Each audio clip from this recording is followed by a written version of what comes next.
할렐루야.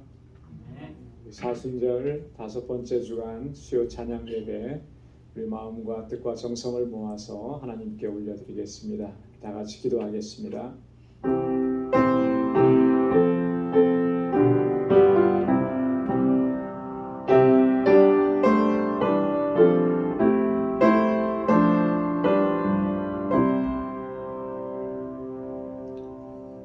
땅과 거기 충만한 것과 세계와 그 중에 거하는 자가 다 여호와의 것이로다. 여호와께서 그 터를 바다 위에 세우시며 강들 위에 건설하셨도다. 여호와의 산에 오를 자 누구며 그 거룩한 곳에 설 자가 누군고?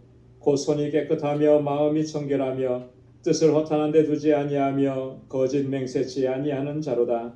저는 여호와께 복을 받고 구원의 하나님께 의를 얻으리니 이는 여호와를 찾는 족속이요 야곱의 하나님의 얼굴을 구하는 자로다. 아멘. 은혜가 풍성하시고 자비하신 하나님, 성의로 지난 3일 동안도 저희들의 삶을 눈동자와 같이 지켜주시고 오늘 이 저녁에 다시금 주의 보좌 앞으로 불러주셔서 이렇게 하나님을 경배하고 찬양하고 예배케 하시니 하나님 감사합니다. 우리의 허물과 죄악들이 너무나 많습니다. 주님 앞에 나아올 수 없는 허물진 저희들, 주님 불러주셔서 주 앞에 나아왔사오니 우리의 허물과 죄악을 고백합니다. 주님 용서하여 주시고 주의 보혈로 저희를 정결하게 씻어 주옵소서. 아버지 앞에 서기에 부족함이 없도록 우리를 거룩하게 하시고 이 시간 온 마음을 다하고 힘을 다하여 하나님을 경배하고 찬양하며 예배하는 저희들 되게 하여 주옵소서. 성령께서 우리 마음과 생각을 온전히 사로잡아 주시고 오직 주님만을 예배하게 하옵시고 우리의 예배를 기뻐 받아 주옵소서. 주님의 평강으로 가득히 채워 주옵소서. 예수님의 이름으로 기원하옵나이다. 아멘. 전능하사 천지를 만드신 하나님 아버지를 내가 믿사오며 그 외아들 우리 주 예수 그리스도를 믿사오니 이는 성령으로 잉태하사 동정녀 마리아에게 나시고 본디오 빌라도에게 고난을 받으사 십자가에 못 박혀 죽으시고 장사한 지 사흘 만에 죽은 자 가운데서 다시 살아나시며 하늘에 오르사 전능하신 하나님 우편에 앉아 계시다가 저리로서 산 자와 죽은 자를 심판하러 오시리라. 성령을 믿사오며 거룩한 공회와 성도가 서로 교통하는 것과 죄를 사하여 주시는 것과 몸이 다시 사는 것과 영원히 사는 것을 믿사옵나이다. 아멘. 찬양으로 하나님께 영광 돌리겠습니다. 내 평생 사는 동안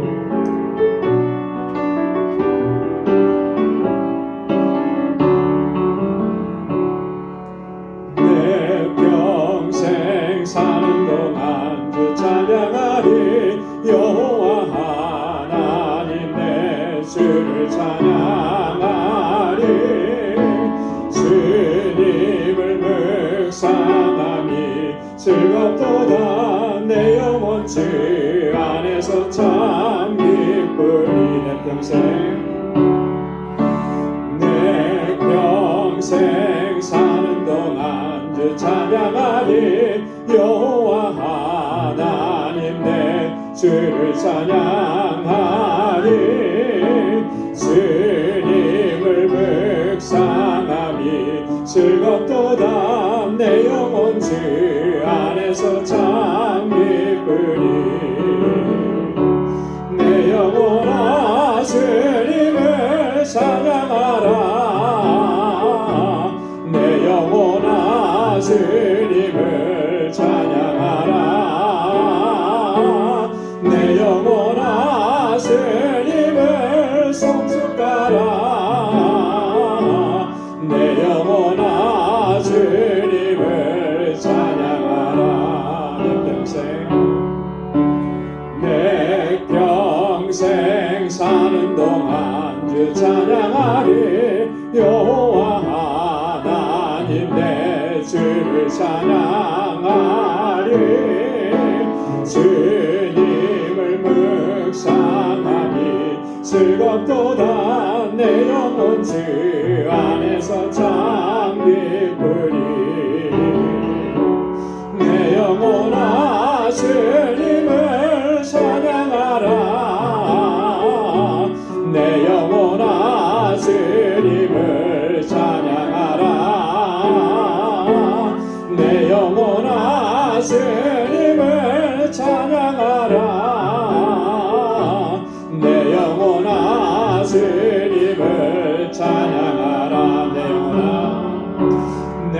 영혼아 주님을 찬양하라. 내 영혼아 주님을 찬양하라. 내 영혼아 주님을 찬양하라. 내 영혼아 주님을 찬양하라. 아멘. 언제나 기쁨으로 주님을 찬양하는 우리 모두 되기를 소망합니다. 주 십자가를 지심으로 박수하면서 힘차게 찬양하겠습니다. 주 십자가를 지심으로 죄인을 구속하셨으니 그 길을 보고 믿는 자는 주의 진노를 면하겠네. 내가 그 피를 유월절 그 양의 피를 볼 때에 내가 너를 넘어가리라. 흉악한 죄인 되스라도 예수는 능히 구원하네. 온몸을 피에 잠글 때에 주의 진노를 면하겠네. 내가 그 피를 유월절 그 양의 피를 볼 때에 내가 너를 넘어가리라. 심판할 때에 모든 백성 행한 일대로 보응받네. 죄 있는 자는 피를 믿게 주의 진노를 면하겠네. 내가 그 피를 유월절 그 양의 피를 볼 때에 내가 너를 넘어가리라. 구주의 사랑 크신 은혜 보혈의 능력 의지하세. 심판의 불이 내릴 때에 주의 진노를 면하겠네. 내가 그 피를 유월절 그 양의 피를 볼 때에 내가 너를 넘어가리라. 내가 그 피를 유월절 그 양의 피를 볼 때에 내가 너를 넘어가리라.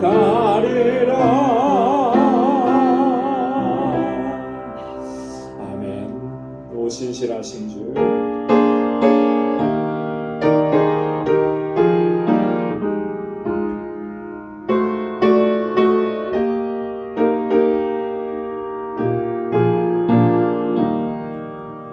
오 신실하신 주 내 아버지여, 늘 함께 계시니 두려움없네.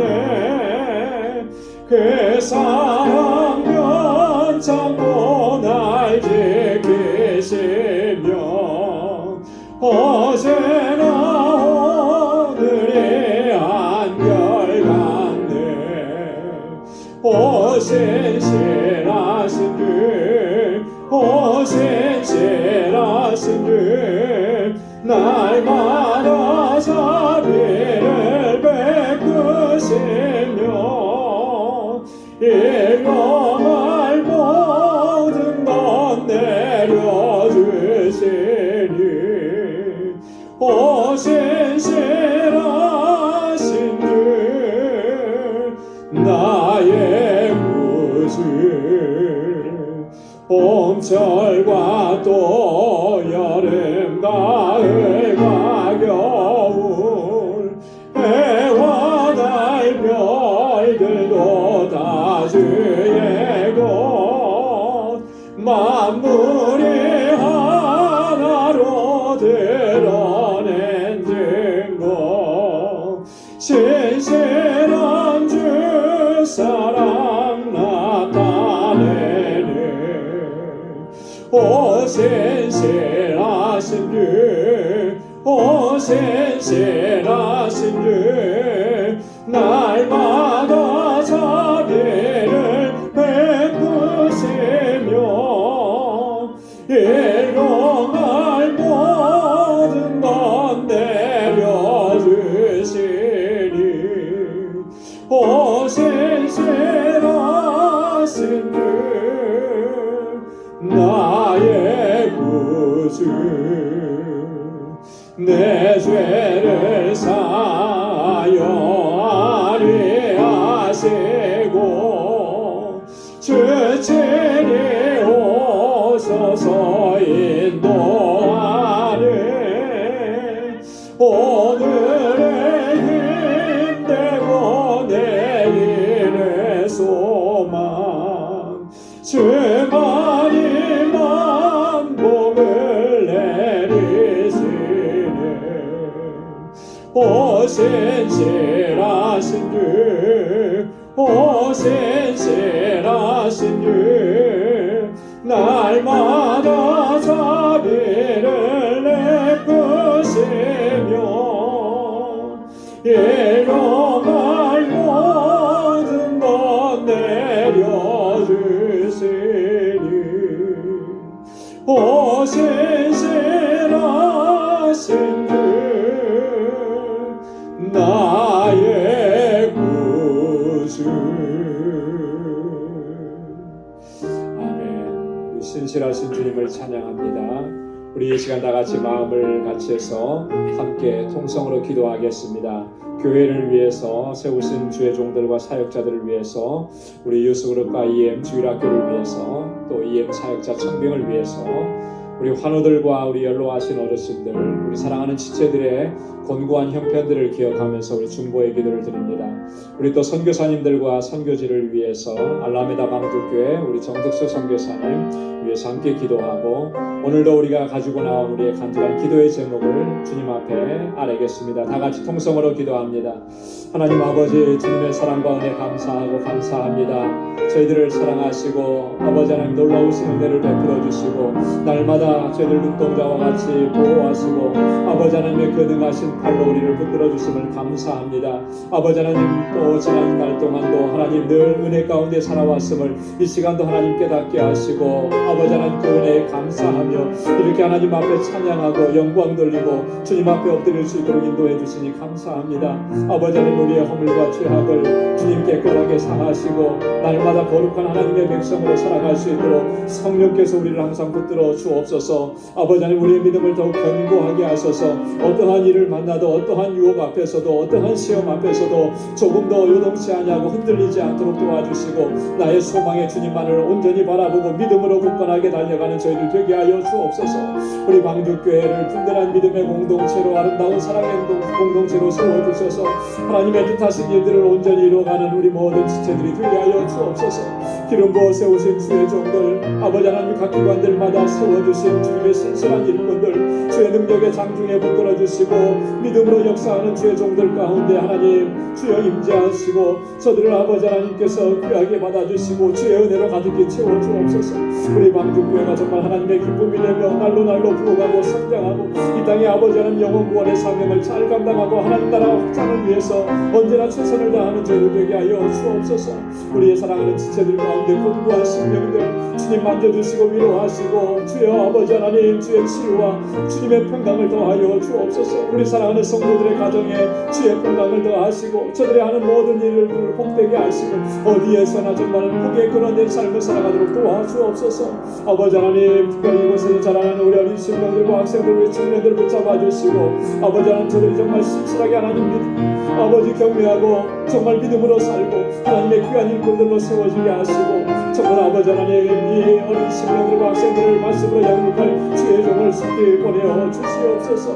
하나님 아버지 우리 선교사님들 선교지 하나님 붙들어 주시고 하나님 늘 함께 하소서. 저들이 아버지 위험한 상황 가운데 아버지 하나님 고통의 상황 속에서도 주의 복음을 전합니다. 하나님 놀라우신 주님의 권능의 발로 저희를 붙잡아 주시고 특별히 알라메다 방주교회 하나님 든든하게 세워주셔서 그 지역의 복음화를 위해서 아름답게 쓰임받는 귀한 교회가 되게 하시고 모든 사역자들과 우리 정부스 선교사님 강건하게 붙잡아 주시옵소서.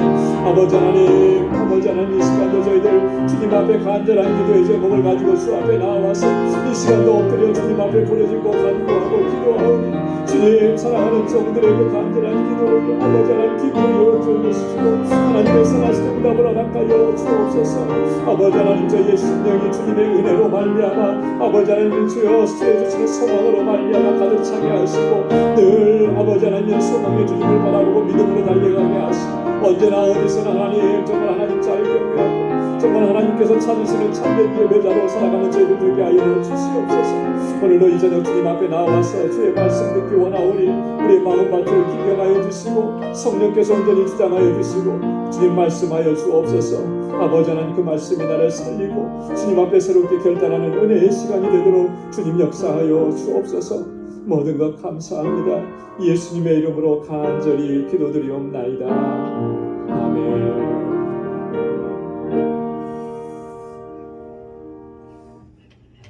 우리의 간절한 기도 주님 들으시는 줄로 믿습니다. 또한 우리의 삶 가운데 하나님께서 놀라우신 응답을 허락해 주실 줄로 믿습니다. 오늘 이 시간 우리 하나님의 말씀 함께 상고하겠습니다. 오늘 상고할 말씀은 로마서 제10장 11절에서 21절까지 말씀입니다. 로마서 제10장 11절에서 21절까지 한 절씩 교독하겠습니다. 성경에 이르되 누구든지 저를 믿는 자는 부끄러움을 당하지 아니하리라 하니 유대인이나 헬라인이나 차별이 없습니다. 한 주께서 모든 사람의 주가 되사 저를 부르는 모든 사람에게 부여하시도다. 누구든지 주의 이름을 부르는 자는 구원을 얻으리라. 그런즉 저희가 믿지 아니하는 일을 어찌 부르리요? 듣지도 못한 일을 어찌 믿으리요? 전파하는 자가 없이 어찌 들으리요? 보내심을 받지 아니하였으면 어찌 전파하리요? 기록된 바 아름답도다 좋은 소식을 전하는 자들의 발이와 함과 같으니라. 그러나 저희가 다 복음을 신중치 아니하였도다. 이사야가 가로되 주여 우리의 전하는 말을 누가 믿었나이까 하였으니 그러므로 믿음은 들음에서 나며 들음은 그리스도의 말씀으로 말미암았느니라. 그러나 내가 말하노니 저희가 듣지 아니하였느뇨 그렇지 아니하다. 그 소리가 온 땅에 퍼졌고 그 말씀이 땅끝까지 이르렀도다 하였느니라. 그러나 내가 말하노니 이스라엘이 알지 못하였느뇨 먼저 모세가 이르되 내가 백성 아닌 자로서 너희를 시기나게 하며 미련한 백성으로서 너희를 노엽게 하리라 하였고 또한 이사야가 매우 담대하여 이르되 내가 구하지 아니한 자들에게 찾는바 되고 내가 문의하지 아니한 자들에게 나타났노라 하였고 다 함께요. 이스라엘을 대하여 가라사대 순종치 아니하고 거스려 말하는 백성에게 내가 종일 내 손을 벌렸노라 하셨느니라. 아멘. 우리 지난주에 이어서 우리 로마서 10장에 있는 말씀 후반부를 같이 상고하겠습니다. 지난주 말씀 나눌 때 그 마지막 부분에 바울이 그렇게 얘기했습니다. 내가 만일 내 입으로 예수를 주로 시인하며 또 하나님께서 그를 죽은 자 가운데서 살리신 것을 내 마음에 믿으면 구원을 얻으리니. 구원 얻는 거 어떻게 우리가 구원을 얻게 되는가라고 하는 것을 아주 자세하게 구체적으로 말씀을 해주셨죠. 예수를 주로 시인하는 예수님이 나의 주인이십니다 라고 인정하고 시인하는 거죠. 그리고 하나님께서 그를 죽은 자 가운데서 다시 살리신 것을 믿으면 그러면 너희가 구원을 얻는다. 여러분 죽은 자 가운데서 다시 살리셨다라고 하는 말이 왜 그렇게 중요한가 잠시 설명을 했었습니다. 왜 중요하다고 말씀을 드렸습니까? 혹시 기억나시죠? 죽은 자 가운데서 다시 살리신 거, 그 예수님께서 어떻게 되신 거죠? 부활하신 거잖아요, 그죠? 여러분, 예수님의 부활이 왜 우리에게 중요한가? 왜 중요합니까? 예수님의 부활은 곧 우리의 부활을 말씀해 주는 거예요. 그죠? 그 예수님은 고린도전서 15장에서 바울이 뭐라 그랬습니까? 부활의 첫 열매가 되셨다. 첫 열매라고 하는 것은 그 다음에도 또 열매가 맺는다라고 하는 그 의미잖아요. 그죠?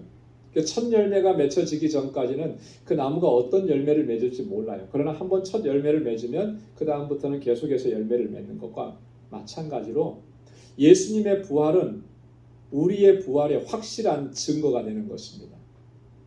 그리고 예수님께서 부활하셨다라고 하는 그 의미는 우리에게 영원한 생명을 주셨다라고 하는 거죠.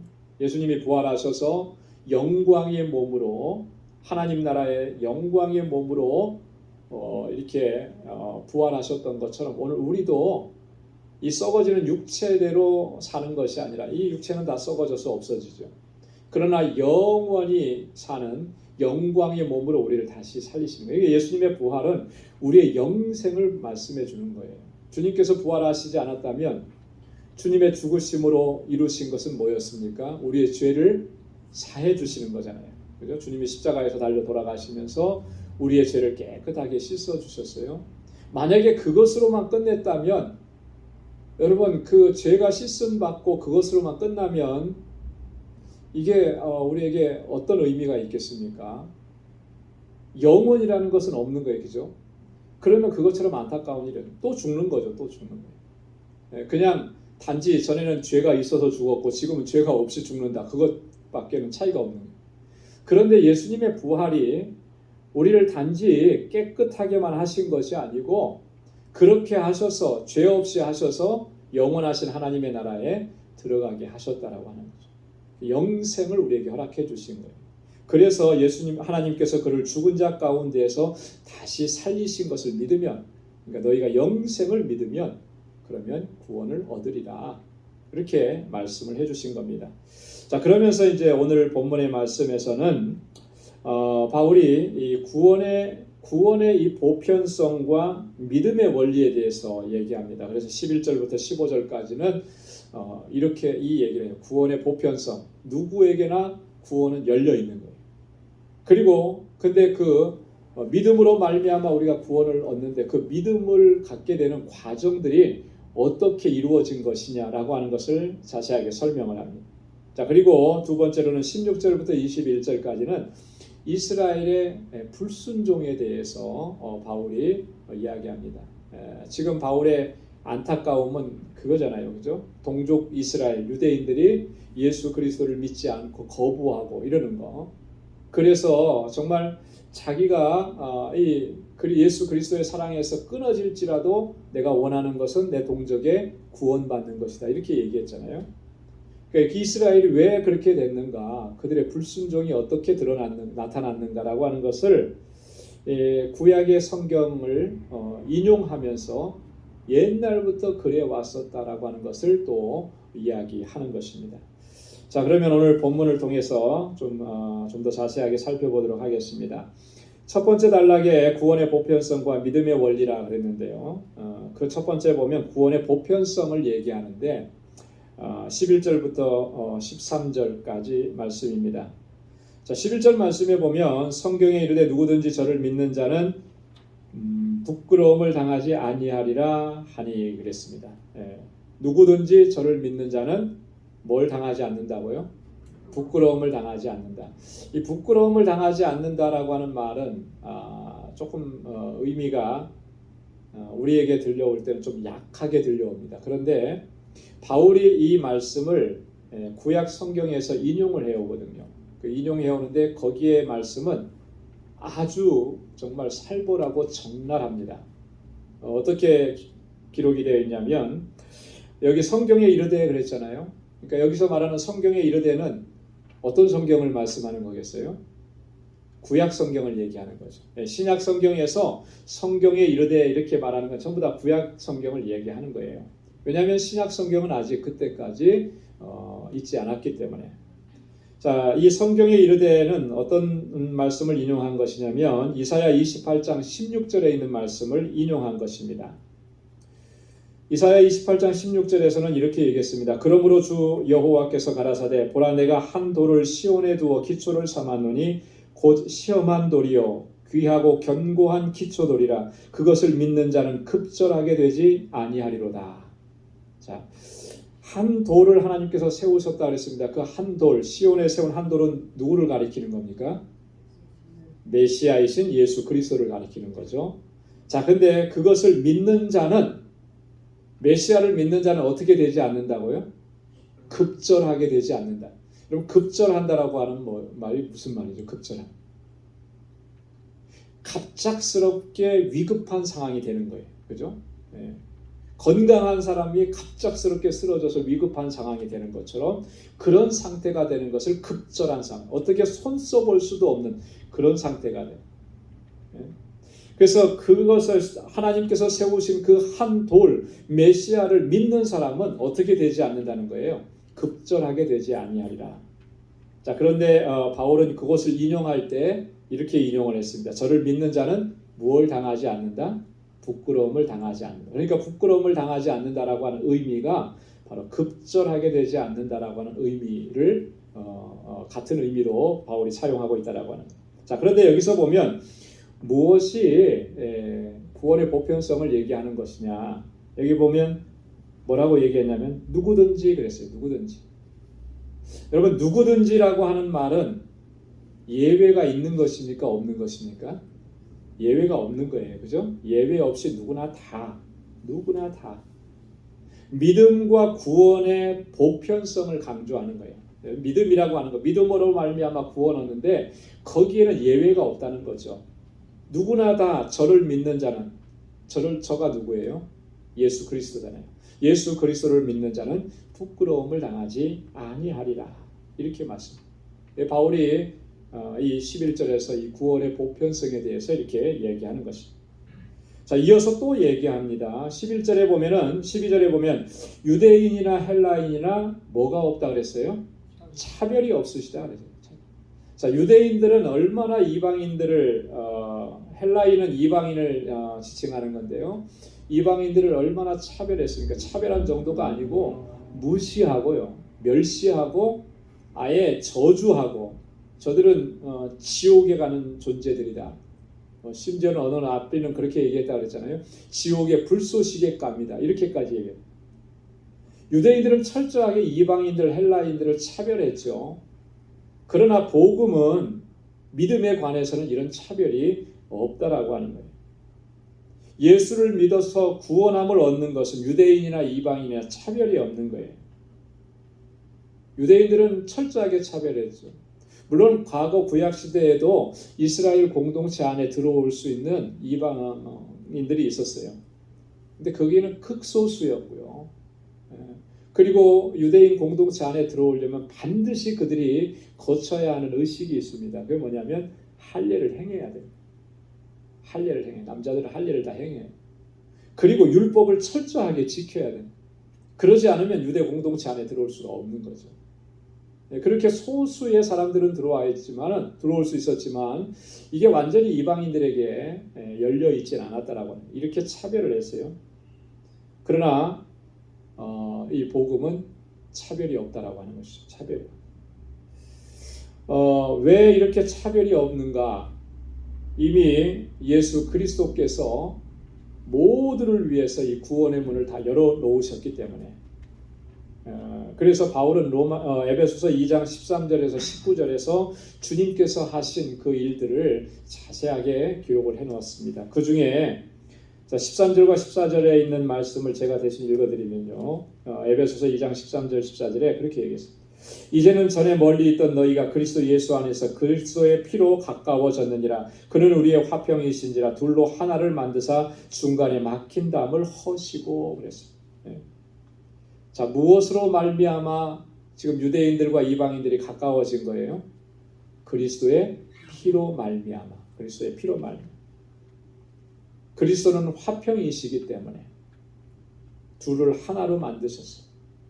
유대인이다 이방인이다 이런 구분이 없어진 거예요. 복음 안에서는 모두가 하나예요. 그 중간에 막혔던 담을 차별의 담을 분리의 담을 다 헐어버리셨다라고. 16절에도 보면 또 그렇게 말씀했어요. 또 십자가로 이 둘을 한 몸으로 하나님과 화목케 하려 하심이라. 원수된 것을 십자가로 소멸하시고, 예수님의 십자가로 한 몸을 이루게 하셨고 하나님과 화목한 관계가 되게 하신 거예요. 그래서 주님의 십자가는 단지 나를 구원하시는, 내 죄를 용서해 주시고 나를 구원하시는 그런 역할만 한 것이 아니라 그리스도의 십자가 안에서 모두가 한 몸을 이루도록, 차별이 없도록 그렇게 역사하셨고 하나님과 우리가 화목한 관계가 되게 하셨다라. 주님께서 그 일들을 다 이루어 놓으셨기 때문에 자, 복음을 믿는 자들에게는 차별이 있느냐 없느냐? 차별이 없다라고 합니다. 그래서 믿음과 이 구원의 보편성을 바울이 이렇게 설명을 합니다. 12절의 하반절에도 보니까 계속 그렇게 얘기하죠. 한 주께서 모든 사람의 주가 되사 저를 부르는 모든 사람에게 부요하시도다. 자, 모든 사람에 그랬어요. 예외가 없잖아요. 모든 사람에게 그랬어요. 이게 다 구원의 보편성을 얘기하는 거예요. 자, 바울은 지금 여기에서만 이 이야기를 한 게 아니고요. 복음에 대해서 변증을 할 때 로마서를 처음 시작하는 처음 부분에서부터 바울은 이 이야기를 이미 했었습니다. 어디서 그랬냐면 로마서 3장 29절로 30절이에요. 하나님은 홀로 유대인의 하나님뿐이시뇨 또 이방인의 하나님은 아니시뇨 진실로 이방인의 하나님도 되시느니라. 할례자도 믿음으로 말미암아 무할례자도 믿음으로 말미암아 의롭다 하실 하나님은 한 분이시니라. 하나님이 유대인의 하나님뿐입니까? 아니라는 거죠. 하나님이 이방인의 하나님도 되신다라고 하는 거예요. 할례자든지 무할례자든지 그들이 의롭다 하심을 얻는 길은 오직 하나였다 그랬죠. 그게 뭐라 그랬습니까? 믿음으로 말미암아. 믿음으로 말미암아. 자, 이 모든 사람들에게 부요하시도다 그랬어요. 부요하시도다. 이 부요하다라고 하는 말은 구원의 특징을 얘기하는 겁니다. 구원의 특징을. 여러분, 구원받은 것에 구원받은 기쁨과 감격을 우리가 설명하고 이야기하는데 구원받은 사람들에게 하나님께서 허락해 주시는 그 가장 큰 특징은 뭐냐면 부요함이에요. 부요함. 여러분, 구원받고 예수 믿고 구원받아서 이 하나님께서 주시는 부요함을 지금 누리고 살아가십니까? 이 부요함이라는 게 뭐겠습니까? 어떤 부요함이겠습니까? 세상에서 잘되고 형통하는 그런 부요함이겠습니까? 그런 게 아니죠. 영적인 부요함이라고 하는 영적 부요함. 자, 여러분, 영적 부요함이라는 것이 과연 어떤 것인가를 단적으로 보여주는 그림이 있어요. 그게 뭐냐면 아담과 하와의 이해입니다. 자, 아담과 하와가 에덴 동산에 있었을 때는 어떠했었습니까? 부족한 것이 있었나요? 없었죠. 동산에 있는 모든 것들은 다 누리면서 사는 거예요. 그리고 하나님과 늘 함께하는, 하나님과 교제하는 삶. 자, 그런데 범죄하고 하나님의 명령을 거역하고 타락하고 그렇게 해서 에덴 동산에서 쫓겨났을 때, 그 죄가 그들을 사로잡았을 때 그들의 모습은 어떠했는가? 얼마나 피폐했느냐는 거죠. 하나님께서 주신 그 부요함을 다 상실해버린 거예요. 잃어버린 거예요. 그래서 죄악 가운데 태어나는 모든 자연인들은 부요함이 없는 거예요.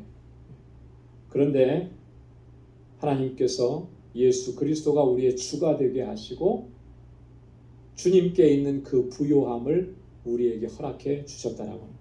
그래서 에베소서 3장 8절에서 바울이 그렇게 얘기했습니다.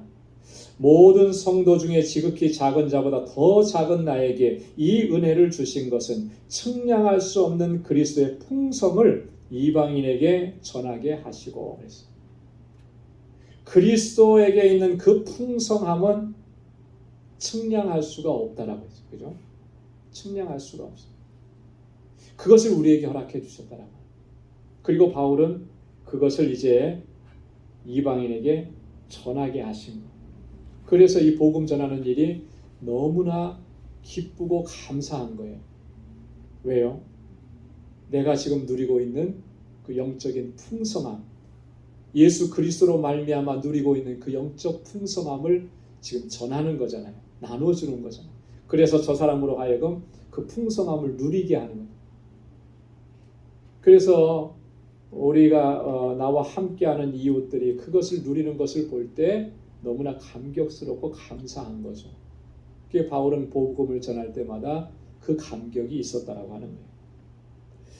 자, 그 다음에 13절에서도 또 동일하게 또 반복해서 말씀합니다. 자, 누구든지 주의 이름을 부르는 자는 구원을 얻으리라.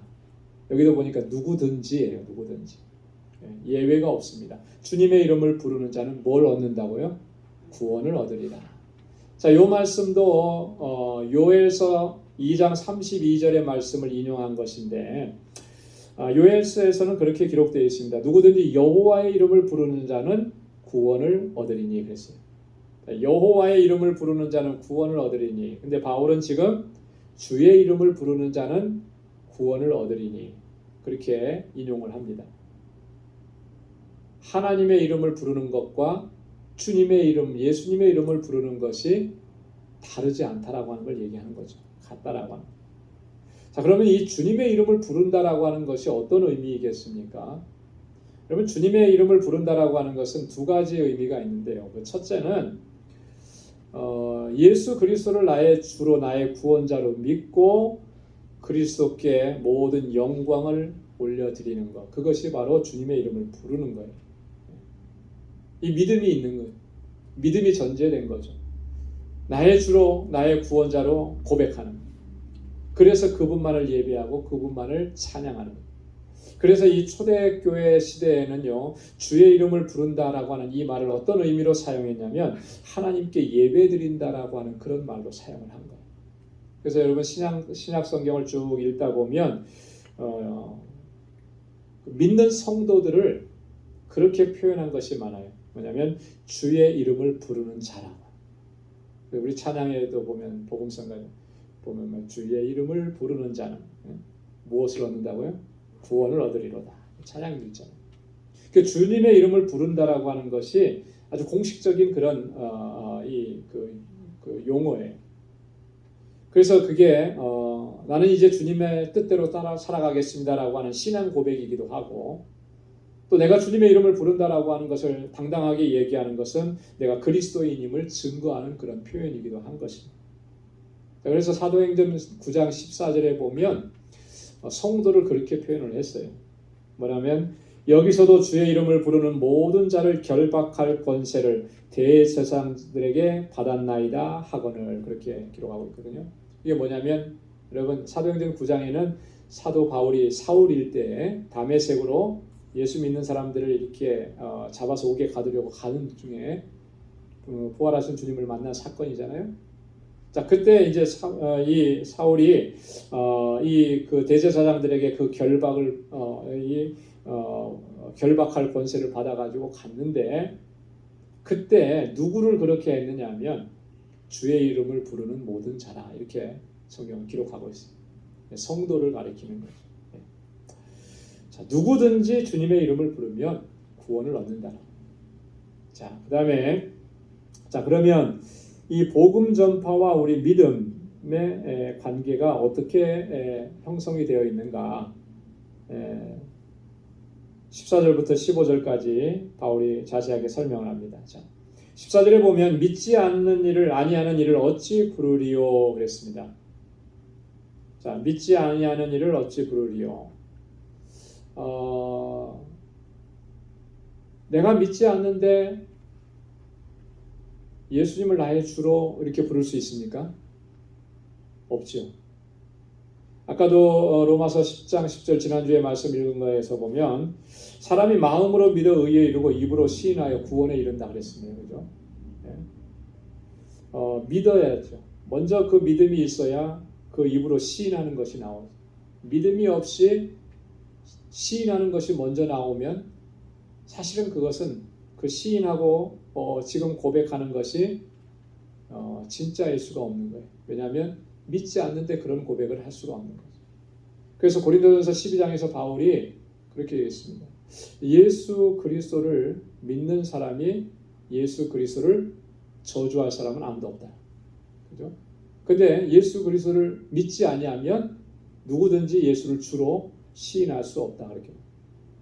이게 굉장히 중요한 거죠. 그래서 믿음이 있어야만 나의 주님이라고 고백할 수가 있는 거예요. 나의 주님.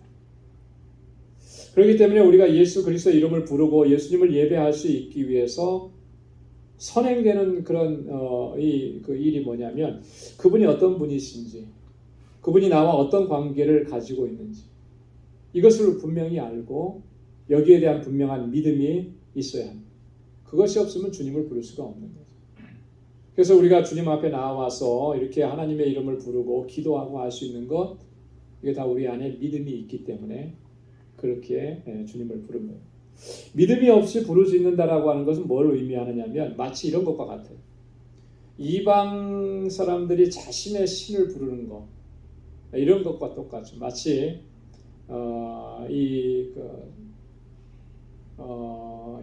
뭐라 그럴까요?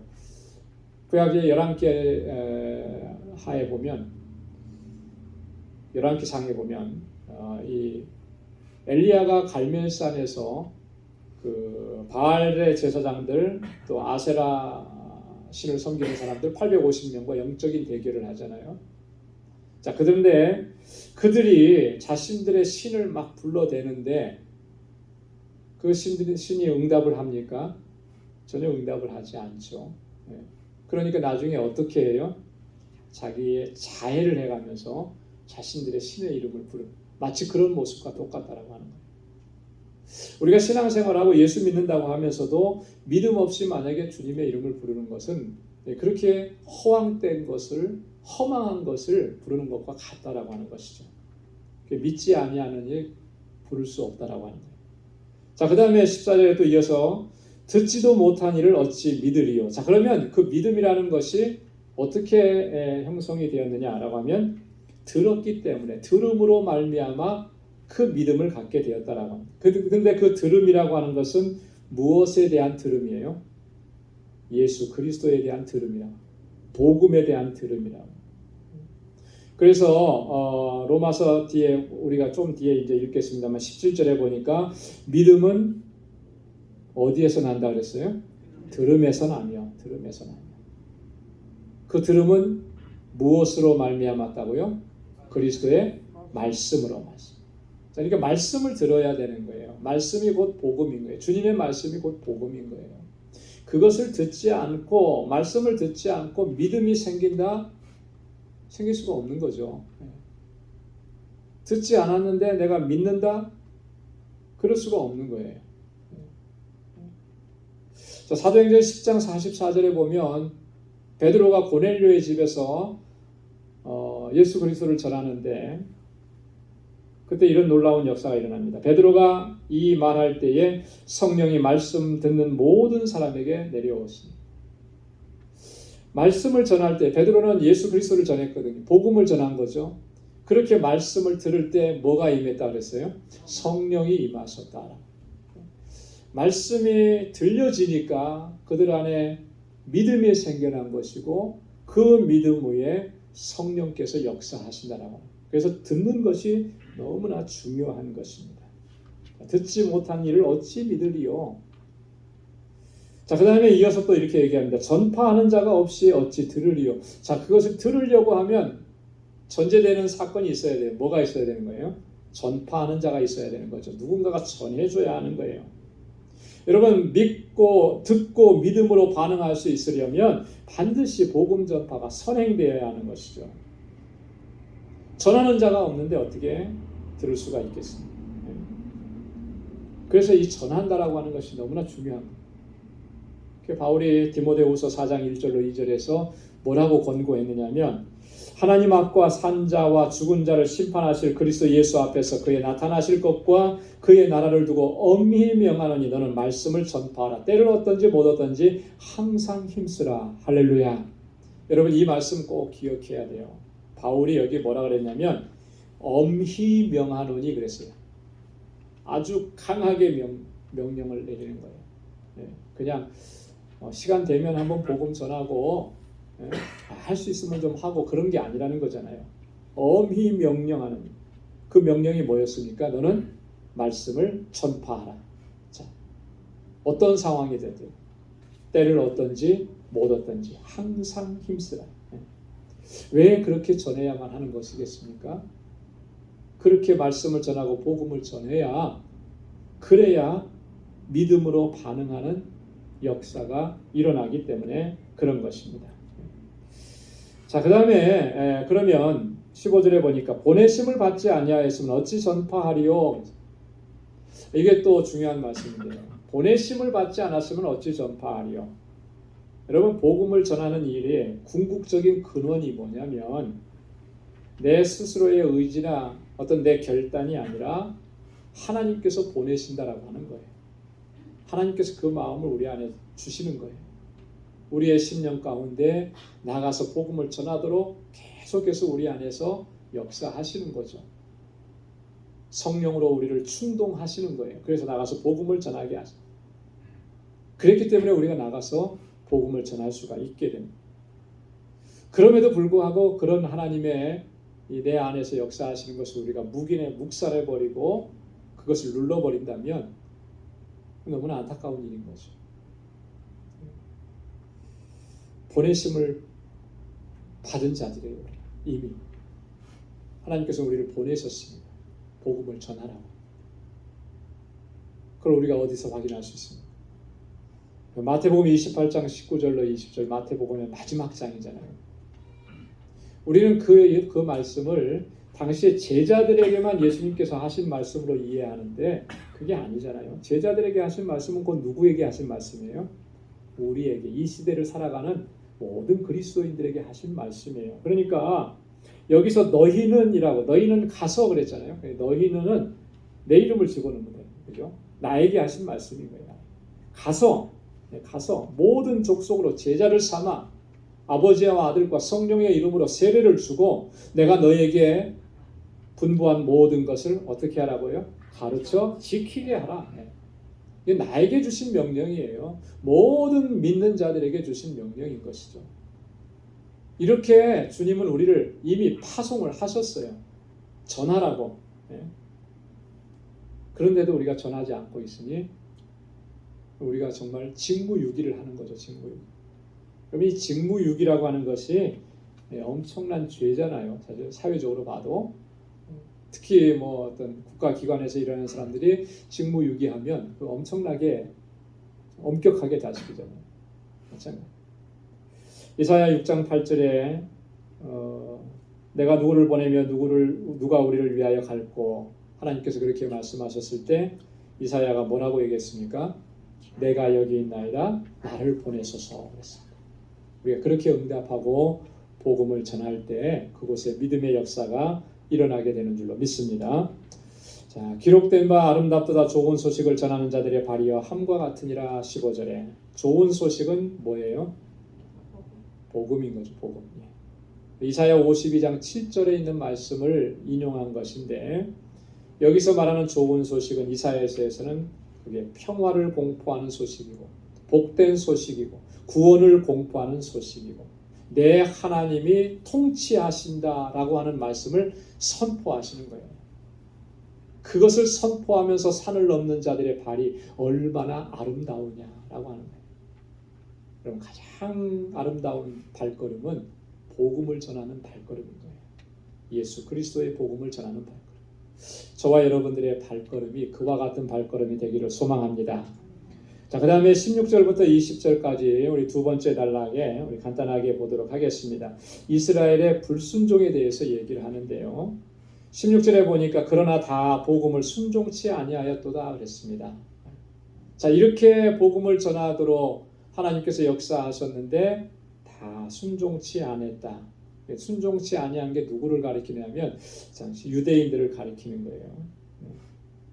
자, 바울이 로마서를 이렇게 기록할 당시는 이미 바울이 1차, 2차, 3차 선교 여행을 다 마친 그런 상황이었습니다.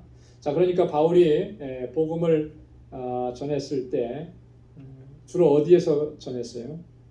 아시아 지역하고 유럽 지역에서 복음을 전했잖아요. 두루두루 다니면서 전했습니다. 자, 그런데 그때 나타났던 현상은 뭐냐면 이방인들은 예수 그리스도를 잘 영접했어요. 그런데 유대인들 중에서는 어땠습니까? 물론 영접하는 사람도 좀 있었지만 대부분의 유대인들은 복음을 순종하지 않았어요. 거부했습니다. 심지어는 바울을 핍박을 했습니다. 그래서 바울이 그런 걸 염두에 두고 이렇게 얘기한 거예요. 자, 그런데 이것이 다 이사야 선지자를 통해서 예언한 말씀대로 되는 거라는 거죠. 뭐냐면 이사야가 가로되 주여 우리의 전하는 바를 누가 믿었나이까 하였나니. 이사야 53장 1절에 있는 말씀을 인용한 거예요. 이미 이때도 이사야 시대에도 하나님의 말씀을 전해도 믿지 않는다라고. 그런 현상들이 지금도 동일하게 일어나고 있다라. 유대인의 공동체 안에서. 이게 얼마나 안타깝고 속상한 일이겠네요. 바울은 그 속상함이 느껴져요. 그러면서 아까도 말씀을 잠깐 나눴습니다만 믿음은 들음에서 나며 들음은 그리스도의 말씀으로 말미암는다. 선언합니다. 듣고 순종하는 것. 믿음이라고 하는 것은 듣고 순종하는 것이라고 하는 것을 여기서 강조하고 있습니다. 자, 복음을 들었을 때는 반드시 반응이 나타나게 돼 있어요. 거부하든지 아니면 그 복음으로 말미암아 마음에 찔림을 얻어. 그래서 복음을 전하는 자들 앞에 나와서 우리가 어떻게 해야 구원을 얻습니까? 그렇게 외치게 되어 있다라고 하는 것이죠. 자, 그런데 18절 이하의 말씀을 보면 저희가 듣지 아니하였느뇨? 그렇지 아니하다 이렇게 얘기해요.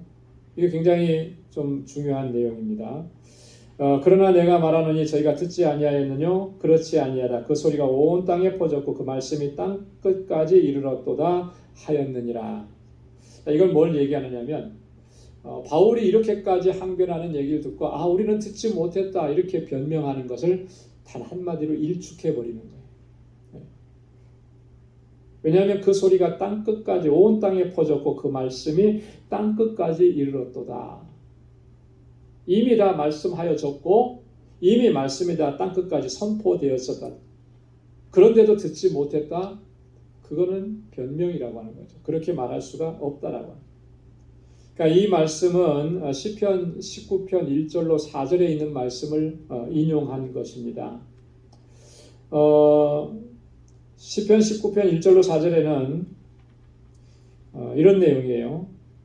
하늘이 하나님의 영광을 선포하고 궁창이 그 손으로 하신 일을 나타내는도다. 날은 나라에게 말하고 밤은 밤에게 지식을 전하니 언어가 없고 들리는 소리도 없으나 그 소리가 온 땅에 통하고 그 말씀이 세계 끝까지 이르도다. 하나님께서 창조하신 그 영광스러운 세계가 이렇게 선포되어졌다라고 하는 거죠. 바울은 이 말씀을 가지고 와서 이 하나님의 창조 섭리에 대한 것이 아니라 복음이 선포되어진 것을 설명을 하는 것입니다. 이 복음이 온 땅에 땅 끝까지 다 선포되었으니 이제 내가 듣지 못했다 이렇게 변명할 수 없다라고 하는 것을 강조하는 것입니다. 자, 그러면서 이미 하나님께서 구약의 선지자들을 통해서 그들의 복음을 거절하고 거역해서 결국에는 하나님께서 그 이스라엘 공동체 안에 있지 아니한 다른 이방인들을 향해서 그들의 구원을 이루시는 그 역사를 행하시는 것을 말씀해 주셨다라고 하는 걸 얘기하죠. 근데 유대인들은 그것을 깨닫지 못한 거예요. 이스라엘이 알지 못했느뇨?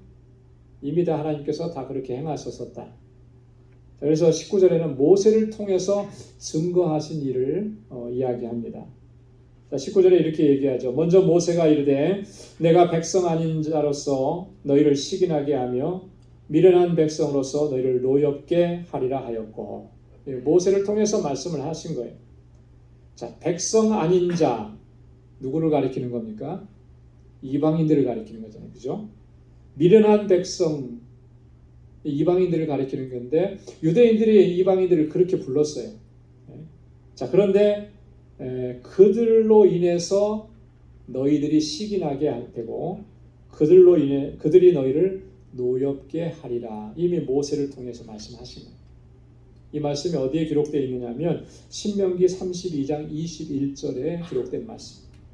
자, 여기에 보면 그들이 하나님 아닌 자로 나의 질투를 일으키며 그들의 허무한 것으로 나의 진노를 격발하였으니 나도 백성이 되지 아니한 자로 그들의 시기가 나게 하며 우둔한 민족으로 그들의 분노를 격발하리로다. 이스라엘 백성들이 하나님 앞에서 하나님으로 하여금 시기나게 하고 하나님으로 하여금 질투하게 하고 하나님으로 하여금 진노를 일으키게 한 거예요. 왜 그렇게 했습니까? 우상 숭배하고, 그죠? 하나님 아닌 것들 앞에 가서 절하고 그들 앞에 엎드리고 이렇게 한 행위들로 인해서 하나님께서 저들 앞에서 어떤 일을 행하시겠다고 했냐면 나도 이렇게 행하겠다. 백성 아닌 자를 그들로 인해서 너희가 시기나게 만들겠다. 이렇게 하십니다. 이 말씀을 그대로 지금 바울이 인용합니다. 그러니까 이스라엘 백성들이 하나님께서 그렇게 하신다는 걸 몰랐나? 모를 수가 없다는 거죠. 이미 하나님 다 그렇게 말씀을 하셨는데. 자, 뿐만 아니라 이사야를 통해서도 또 그렇게 말씀을 하셨다는 거예요. 20절에 보니까 내가 구하지 아니하는 자에게 찾은 바 되고 내게 문의하지 아니하는 자들에게 나타났노라 하였고, 여러분 구하지 아니하는 자, 내게 문의하지 않은 자, 이 사람들이 누구냐면 다 이방인들을 가리키는 거죠. 근데 그들에게 내가 찾은 바가 되죠. 구하지도 않았는데 하나님께서 먼저 나타내신 거예요. 내게 물어보지도 아니했는데 하나님께서 먼저 그들에게 나타나신 거예요. 여러분 이게 하나님의 구원에 있어서 하나님의 절대 주권, 또 주권적인 선택을 이야기합니다. 뭐 우리가 간절하게 구해서 하나님께서 나에게 짠 하고 나타나 주신 거 그런 거 아니라는 거죠. 우리는 하나님을 알지도 못했고, 그죠?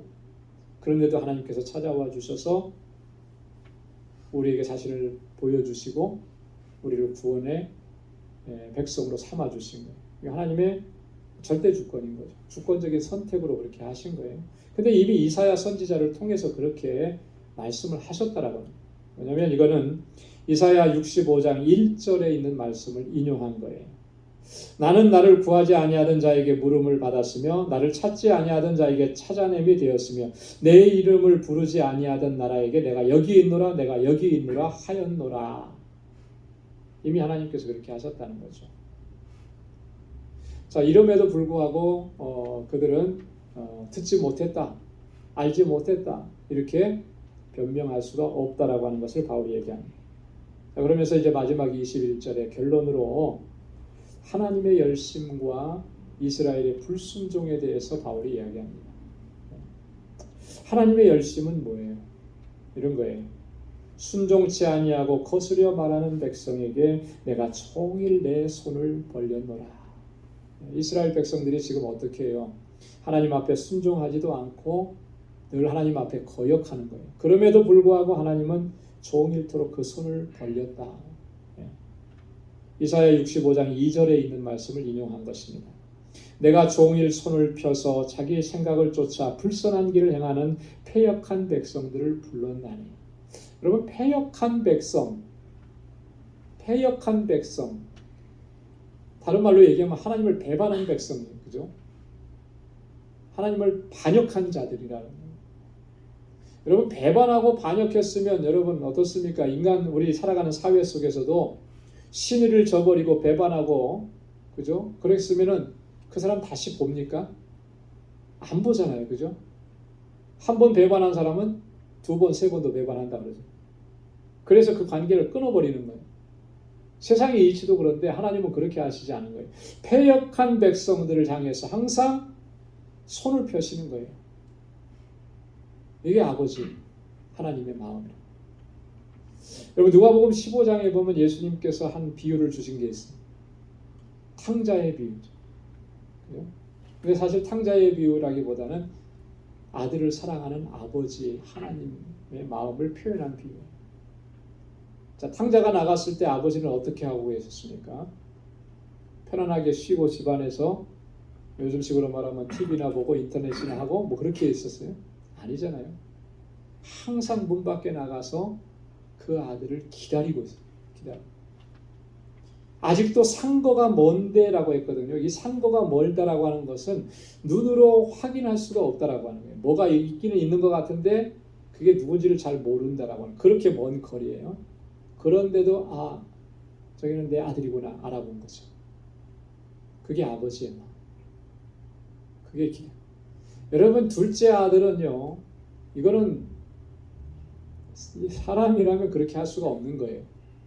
아버지가 돌아가시지도 않았는데 유산을 챙겨달라고 그래서 그걸 가지고 가고, 그렇게 할 수 없는 거죠. 예. 아버지를 배반해도 그렇게 배반할 수가 없는. 그런데 아버지는 그 아들을 기다려요. 뭘 보여주시는 거냐면 하나님의 마음을 보여주시는 거예요. 이사야 선지자를 통해서 주신 말씀이 그거예요. 항상 그렇게 하나님은 손을 벌렸다는 거예요. 종일 내가 종일 내 손을 벌렸노라 그렇게 말씀하잖아요. 근데 이스라엘은 어떠했습니까? 항상 불순종했죠. 순종치 아니하고 거스려만 하나님을 대적하고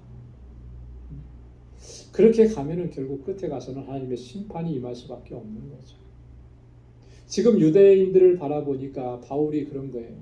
저렇게 가면은 끝까지 저렇게 가면 하나님의 심판을 받을 수밖에 없는데 하나님은 구약 시대에서부터 지금까지 그렇게 패역한 백성들을 향해서 계속 그들을 부르고 손을 내미는데 이제는 하나님께서 내미는 그 손을 잡아야 되는 것인데 이런 안타까움이 바울이 있는 거죠. 그래서 동족 이스라엘을 위해서 그가 그렇게 간절하게 하나님 앞에 간구하고 저들이 돌아오기를 소망하고 그렇게 유대인들을 향해서도 예수 그리스도의 복음을 전하는 것입니다.